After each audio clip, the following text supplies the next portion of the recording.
Leitura do livro As Grandes Estratégias, de John Lewis Gaddis, página 109. O que é, afinal, a leveza do ser? Meus alunos diriam que é aprender a não suar de nervosismo, e Maquiavel usa esse exato verbo em seu texto. Muitos foram e são de opinião de que as coisas do mundo são governadas pela fortuna e por Deus, de tal modo que os homens não podem corrigi-las com sua sensatez, ou melhor, que elas não têm remédio. E por isso poderiam julgar que não vale a pena suar tanto sobre as coisas e melhor seria se deixar levar pela sorte. Às vezes, pensando nisso, eu mesmo, em parte, me inclinei a essa opinião. No fim, contudo, ele muda um pouco de rumo. Julgo que pode ser verdade que a fortuna decide sobre metade de nossas ações, mas também deixa a outra metade, ou quase, a nosso governo. Seria como 50% de sorte, 50% homem, ou 0% Deus. O homem sozinho vive precariamente. A partir da experiência da cidade de Florença com o Arno, Maquiavel sabe que, quando transbordam, os rios podem causar grande devastação. Se os homens forem prevenidos, podem reduzir o perigo construindo diques e barragens. Afinal, não é Deus que cuida da hidráulica por aqui. Os estados, sugere Maquiavel, operam de forma parecida. Se governados erroneamente, a cobiça dos homens logo irá sobrepujá-los, quer por rebelião interna, quer por guerra externa. Se governados por virtude, seu termo intraduzível para ação sem oração, entretanto, estados podem delimitar, embora não controlar por completo, as obras do destino ou da sorte. Os dons necessários são a imitação, a adaptação e a avaliação. Maquiavel glorifica o estudo da história, pois, avançando os homens sempre por caminhos conhecidos e procedendo em suas ações por imitação, um homem prudente deve sempre seguir os caminhos trilhados por homens ilustres e imitar os que foram exemplos excelentíssimos. E caso sua própria virtude não seja bastante para igualá-los, ao menos possua o seu odor. Nisso reside a adaptação. O odor de Maquiavel é a distinção de Tucídides entre reflexo e semelhança aguçada pela passagem do tempo. E a avaliação? Arqueiros prudentes, assinala Maquiavel, cientes da potência de seus arcos, miram bem mais alto que o local almejado, não para alcançar tal altura com suas flechas, mas para serem capazes de, com auxílio de tão alta mira, atingir seus alvos. Pois sempre haverá desvio, de certo da gravidade, talvez do vento, sabe-se lá do que mais. E o alvo em si, é provável, estará em movimento. Verdades eternas pouco têm a ver com qualquer uma dessas coisas, além da garantia de que as circunstâncias mudarão. Maquiavel sabe, assim como Agostinho, que o que faz sentido em determinada situação pode não fazer em outra. No entanto, discordam, pois Maquiavel, achando que iria para o inferno, não tenta solucionar tais disparidades. Agostinho, na esperança de ir para o paraíso, sente-se pessoalmente responsável por elas. A despeito de suas aflições, Maquiavel recorre ao senso de humor. A despeito de seus privilégios, Agostinho carrega o trágico fardo da culpa. Maquiavel sua, mas não o tempo todo. Já Agostinho nunca para de suar. Então, leveza do ser seria a habilidade, se não de encontrar coisas positivas nas ruins, ao menos de permanecer flutuando entre elas? Talvez para atravessá-las a nado ou navegando, possivelmente até tomando cuidado para se manter seco. Não é procurar lógica nos infortúnios, nem mostrar que foi melhor assim por eles refletirem a vontade de Deus. Esse assunto é para o porco-espinho Agostinho, ou tedioso Pangloss de sua época.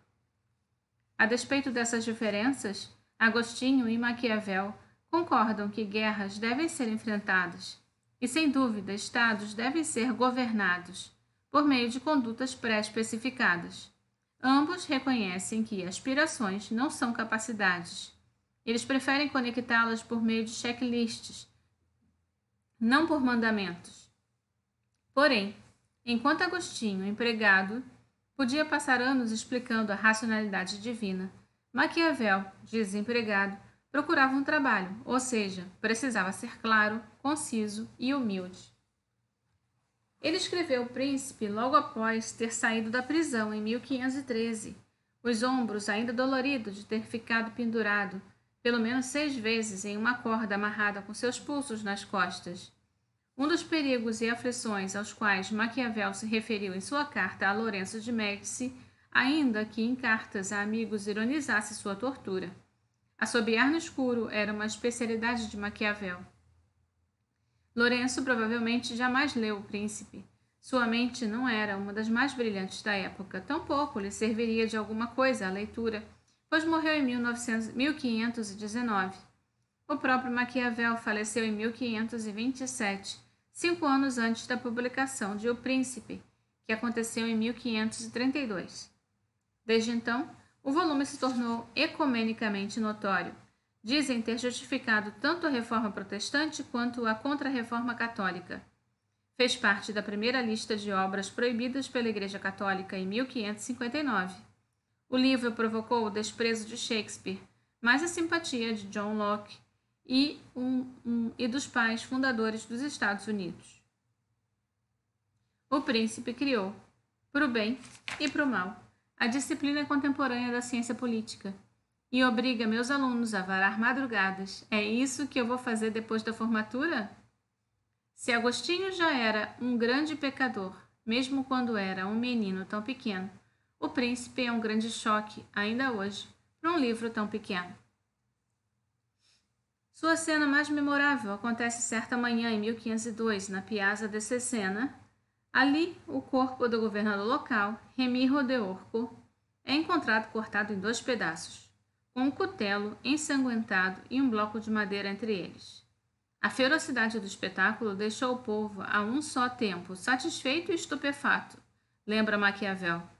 César Borgia havia nomeado Remiro governador da Romanha, com instruções para pacificar a província rebelde. Ele cumpriu as ordens, mas por meios tão brutais que jamais pôde contar com a lealdade do povo. Borgia, em resposta, não apenas demitiu seu subordinado, como o desmembrou e exibiu os pedaços do corpo. O choque e o assombro atingiram seu propósito. À custa de apenas uma vida foram salvas várias outras, que seriam perdidas se uma nova revolta eclodisse.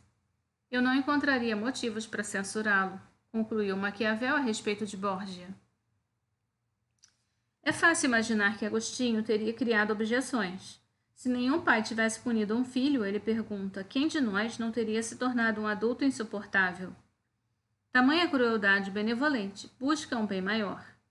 O ato pode ser violento, como foi para Remiro, e poderia ser para uma criança que apanha do pai, mas não é ou não deveria ser indiscriminado. O princípio, tanto para Agostinho como para Maquiavel, reflete o senso comum. Se for preciso usar a força, não destrua o que está tentando preservar. Havia, sim, uma horripilante proporcionalidade no fato de Borgia expor partes desmembradas, já que elas pertenciam a um só corpo, e a ideia reaparece em outro texto de O Príncipe. Maquiavel elogia os governantes que usavam a violência como meio para atingir um fim. Os exemplos incluem Moisés, Ciro, Rômulo e Teseu. Mas despreza Agátroques da Sicília, cujo amor pela violência era tamanho que se tornou o fim em si mesmo. Não se pode chamar de virtude o extermínio de co-cidadãos, a traição dos amigos, não ter fé, piedade nem religião. Esses meios podem permitir conquistar o império, mas não a glória. A glória maior, nos lembra Agostinho, é impedir a guerra em si com palavras, não com espadas. Maquiavel, entretanto, assinala que é possível, que isso é quase impossível, pois o homem que quiser professar a bondade em todos os aspectos terminará arruinado entre tantos que não são bons. De fato é assim, Agostinho admite, motivo pelo qual homens bons devem buscar a paz derramando sangue.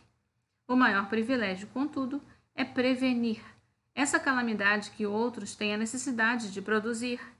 Maquiavel concorda, mas observa que um príncipe tem tão poucas vezes esse privilégio que, caso queira permanecer no poder, deve aprender a não ser bom, e se valer ou não dessa proficiência de acordo com a necessidade. Como condiz com a queda do homem, Agostinho suspira. Como convém ao homem, Maquiavel simplifica. Não sue, siga em frente. Ambos, tanto o santo quanto o pecador, consideram a proporcionalidade um caminho. Para Agostinho, mostra governantes, embora mergulhados na iniquidade que podem ter descido da cidade dos homens, entrando na cidade de Deus. Maquiavel não imagina comunidades que nunca tenham sido vistas ou conhecidas, mas busca a virtude dela, se utilizando para fazer o que é exigido de acordo com a necessidade, mas não à sua mercê em todos os aspectos. E é nesse ponto que se mostra mais original e mais corajoso.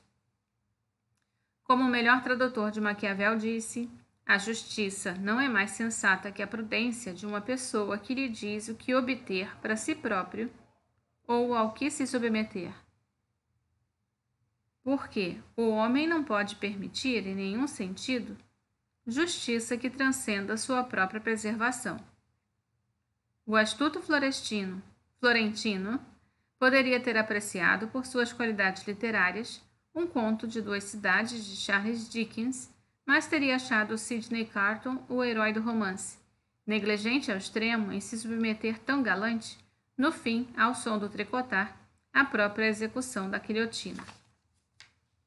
Estados não podem arcar com tamanha irresponsabilidade, motivo pelo qual existem estratégias. Estas não podem depender, insiste Maquiavel, de discernir a vontade de Deus, que seria presunçoso e temerário. O homem deve governar a si próprio, mas para isso precisa de príncipes, e príncipes precisam de conselheiros. O conselheiro não pode dizer ao príncipe como agir, mas pode sugerir o que o príncipe deveria saber. Para Maquiavel, isso significa buscar padrões, ao longo do tempo, espaço, status, enquanto mudam a perspectiva. Assim como os que desenham paisagens se põem num nível mais baixo a fim de discernir a natureza das montanhas. E para considerar a natureza dos locais baixos, se põe no topo da montanha. Do mesmo modo, para bem conhecer a natureza dos povos, é preciso ser príncipe, e para bem conhecer a natureza dos príncipes, é preciso pertencer ao povo. Segundo a ótica de Maquiavel, esboços costumam implicar complexidades. Eles não são a realidade nem mesmo representações completas da realidade, mas podem transmitir informações essenciais, apesar de incompletas, em curto espaço de tempo. Portanto, realçam, embora nunca substituam, o bom julgamento. Como as checklists de Agostinho apontam as direções para as quais o príncipe deve se inclinar, se curvar ou se voltar, enquanto equilibra opostos. Esboços podem mostrar como práticas e princípios se conectaram no passado, já conhecido, para que sirvam de modelo ao futuro desconhecido. Você pode conquistar um país, argumenta Maquiavel, arruinando seu regime e eliminando a linhagem da família governante. Pode se mudar para lá e governá-lo, ou pode deixar o povo viver segundo as suas próprias leis, auferindo tributos e criando um governo oligárquico que lhe garanta a felicidade ou fidelidade. Isso faz mais sentido, pois uma cidade acostumada a ser livre pode ser mais facilmente dominada por meio de seus cidadãos que por qualquer outro meio, caso se queira preservá-la.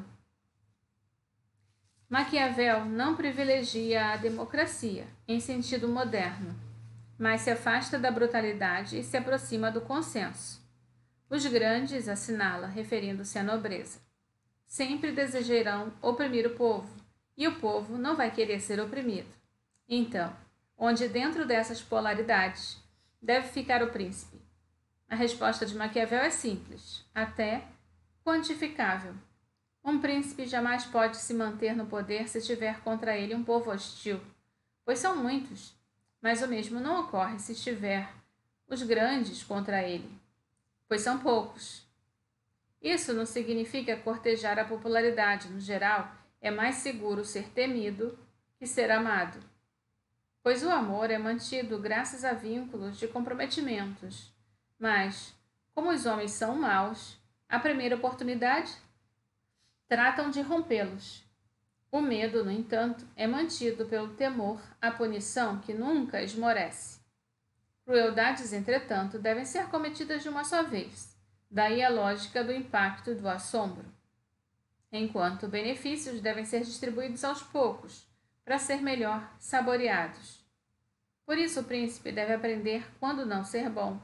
Timing é tudo. Maquiavel adota uma moralidade utilitária.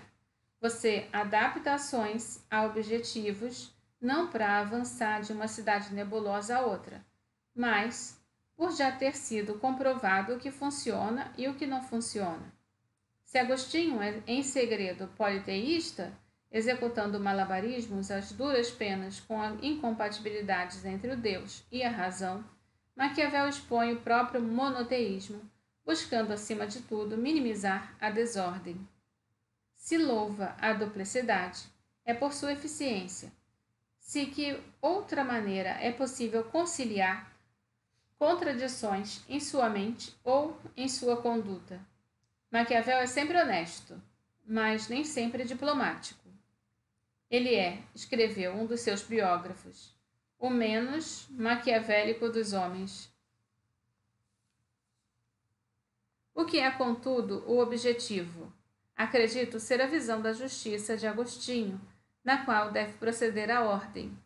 Apenas o Estado pode proporcionar estabilidade, mas Agostinho só se reporta a seu Deus.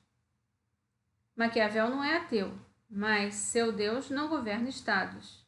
Que a Igreja Católica Romana ainda tenha um Estado, embora bem mais reduzido que o dos imperadores romanos cristãos, é motivo de interesse e até divertimento para o escritor.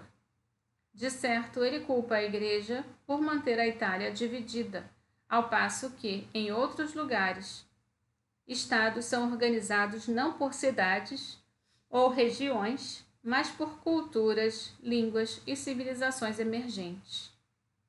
Quem então irá supervisioná-los? Eles mesmos equilibrarão o poder? Responde Maquiavel. Em primeiro lugar, haverá um equilíbrio entre estados, a diferença das antigas tradições romano-católicas da universalidade. Maquiavel antecipa a habilidade política de Richelieu, Metternich, Bismarck, do segundo Kennan e do Henry Kissinger. Formalmente sacralizada no Tratado de Westfália, em 1648. Tal habilidade atribuiu pouco significado à configuração interna dos Estados. O que importava era sua conduta internacional. Contudo, Maquiavel compreende o equilíbrio em sentido mais sutil, revelado mais explicitamente em Discurso sobre a primeira década de Tito Livio, que em O Príncipe, apenas nas repúblicas o bem comum é considerado adequadamente, na medida em que tudo o que promove é cumprido, e por mais que essa ou aquela pessoa possam ser prejudicadas, há tantos que se beneficiam que em bem comum pode ser realizado a despeito dos poucos que sofrem em consequência disso. Essa ideia de equilíbrio interno, no qual a competição fortalece a comunidade, não voltaria a aparecer até Adam Smith desvelar a mão invisível em A Riqueza das Nações em 1776. Até os pais fundadores dos Estados Unidos traçarem e, em O Federalista, justificarem o sistema de freios e contrapesos constitucional, de 1787 a 1788. E até Immanuel Kant unir repúblicas mesmo distantes em A Paz Perpétua, de 1795. Disso tudo, emergiria a concepção no século XXI de um sistema internacional constituído em ordem, bem como em justiça, ainda que Agostinho tivesse previsto isso muito antes. Não pretendo alegar que Agostinho influenciou Maquiavel, que influenciou Westfália, que por sua vez influenciou Woodrow Wilson. A história não exige heranças diretas. No entanto, esses 1.600 anos em busca pela justiça, uma aspiração, por meio da ordem, uma capacidade, sugerem a existência de um padrão. Tucídides provavelmente o consideraria um déjà vu. Os aperfeiçoamentos disso, caso estudados com profundidade e apresentados de forma sucinta, poderiam preparar estados para o futuro. Maquiavel foi quem se aproximou desse modelo parafraseando Pangloss. O príncipe é a melhor de todas as sínteses políticas. Os primeiros siberianos de Kennan, o virtuoso Agostinho e o pecaminoso Maquiavel, inventaram estratégias de sobrevivência. Os siberianos para escapar das nevascas, terremotos, enfermidades e auroras boreais do céu noturno. O santo para se proteger do caos da terra e das labaredas do inferno. O pecador para se esquivar de governantes incompetentes e dos estados agonizantes sob o controle deles. Os siberianos sacrificavam animais para satisfazer seus deuses. O santo buscou a razão como único Deus. O pecador se virou sem deuses e sem Deus. Os siberianos sacrificaram animais para agradar aos deuses. Agostinho mapeou cidades imaginárias num portentoso livro. Maquiavel preparou um resumo para o príncipe que prestou pouca atenção em seus ensinamentos, ao contrário do público posterior do escritor florentino. Todos recomendam uma série de procedimentos. Faça isso, agora faça aquilo. Todos relacionaram o passado ao futuro. Isso funcionou antes, vale a pena tentar de novo. Todos fizeram uso de checklists. Antes de agir, certifique-se do que tem em mente e veja se tem tudo o que precisa. Você não pode e não deve fazer tudo o que é recomendado. Por isso é preciso filtrar. Isso é o que podemos bancar. Ou isso é o certo? Você adapta aspirações, capacidades, ainda que opostas. As primeiras isentas de limites, as segundas limitadas. Ambas precisam estar conectadas. E isso só ocorre quando você mantém aspirações e capacidades em mente ao mesmo tempo. Essa não é uma tarefa fácil. Agostinho não teve sucesso em demonstrar como a onipotência de Deus podia coexistir com a liberdade do homem. Maquiavel solucionou esse problema. Deus não queria cuidar de tudo, mas criou outro ao deixar Deus com pouco a fazer. Tais fios continuaram constrangedoramente soltos até 1953, quando Isaiah Berlin deu uma palestra. Ele a intitulou A Originalidade de Maquiavel. Mas o ensaio tratou de reconstruir as cidades de Agostinho, sem sequer as mencionar. Como indagou Berlin, Maquiavel havia aborrecido tantas pessoas ao longo de tantos anos? Apenas os elisabetanos condenaram suas publicações umas 400 vezes. Uma longa tradição seguida por meus alunos insones. Realmente, faltava tato a Maquiavel, que em O Príncipe disparava a queima-roupa que não iria ornamentar sua prosa. Ele alimentava poucas ilusões. No entanto, foi Hobbes quem classificou a vida de solitária, miserável, sórdida, brutal e curta. Maquiavel tampouco disfarçou realidades desagradáveis. E foi Agostinho quem afirmou que bebês só não eram maus por falta de força. A grande transgressão de Maquiavel, concluiu Berlin, foi confirmar o que todos já sabiam, mas ninguém admitiria. Ideais não podem ser alcançados. A habilidade política, portanto, jamais pode equilibrar realismo e idealismo. Só existem realismos conflitantes. Ao governar, não há disputa entre política e moralidade, só há política. E nenhum Estado respeita o ensinamento cristão de salvar almas. As incompatibilidades são irreconciliáveis. Negar isso é, segundo as palavras de Berlin, mais na mente de Maquiavel. Vacilar, fracassar por indecisão e acabar em fraqueza e malogro. Como agir então ajudou o fato de Maquiavel e Berlan em disporem da certeza do ser, pois deram a mesma resposta. Não sue, não se preocupe, aprenda a viver com as contradições. Maquiavel não demonstra qualquer sinal de agonia, assinala Berlan. Ele tampouco, eremitas, sempre podem praticar suas virtudes no deserto, enquanto mártires só receberão recompensas após a morte. Maquiavel está interessado em assuntos públicos: segurança, independência, sucesso, glória, força, vigor, felicidade terrena, não no paraíso, no presente e no futuro, bem como no passado, no mundo real, não no imaginário. Assim sendo, a cidade de Deus de Agostinho deixou de existir sobre a terra, com exceção de mosteiros isolados onde vivem alguns monges. A cidade dos homens, a sobrevivente, não apresenta um único caminho para a salvação. A crença de que a solução correta, objetivamente válida, para a questão de como os homens devem viver, pode, em princípio, ser descoberta. É ela própria, em princípio, falsa, sustenta Berlan.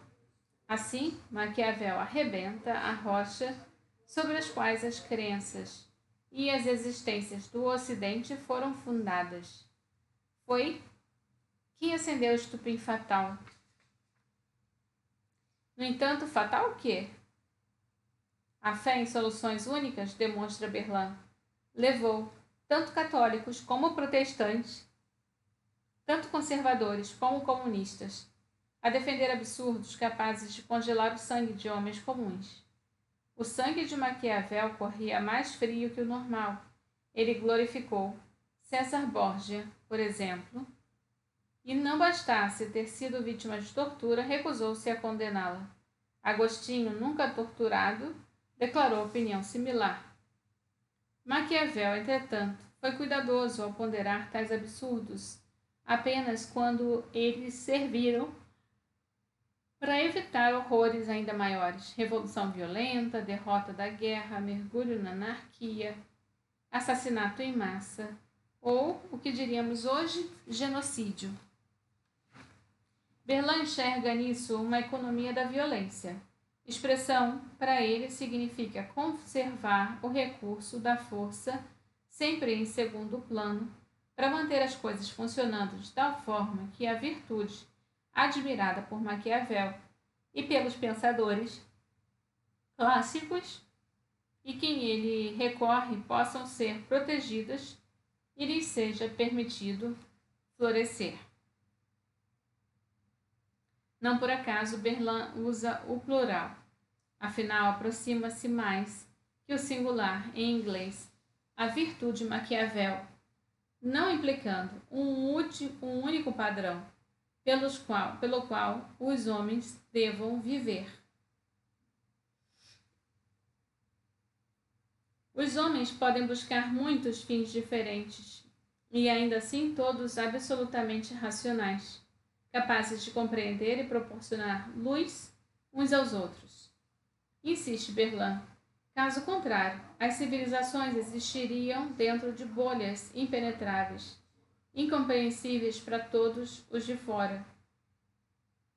A intercomunicação entre culturas, no tempo em que o espaço só é possível porque o que torna humanos os homens é comum a eles e funcionar como ponte entre eles. Nossos valores, porém, são nossos e os deles, deles. Aí se assentam, então, as raízes da tolerância. Historicamente, o produto de compreensão e irreconciliabilidade entre fés igualmente dogmáticas e a improbabilidade prática do total, existe o que a vida privada permite. Apenas monges em seus retiros estão acima da política. Talvez existam poucos outros mundos dos quais todos os princípios estejam harmonizados, e nas vitórias de guerra, e aqui devemos acreditar em agir, ao abalar certezas, Maquiavel na terra, e aqui devemos acreditar e agir. Ao abafar certezas, Maquiavel demonstrou como isso acontece se dá. O dilema jamais concedeu, faz parte seu surgimento. Conclui com uma sutileza Berlan, mas aprendermos a viver com ele. Bem, termina aqui um capítulo. O próximo é o capítulo 5. Continuo no próximo vídeo.